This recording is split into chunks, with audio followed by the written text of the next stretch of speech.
Bom, pessoal, esse aí é o barulho, tá? Que o Corsa tá fazendo, ó. Esse tec-tec, esse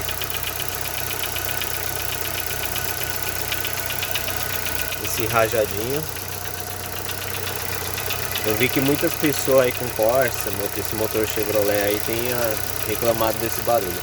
A gente vai levar pra ver. Aqui a gente já teve 3 diagnósticos. Saia do pistão, pino, tucho.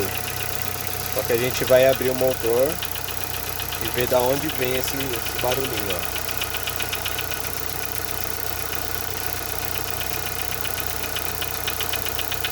E é só quando ele tá sem rotação, ó.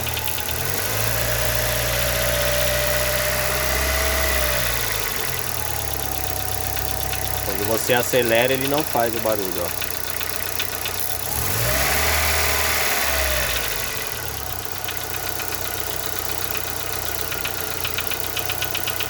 Beleza? Então quando a gente tiver o diagnóstico, aí eu vou postar aí pra ajudar a galera também que tá com esse problema. Beleza?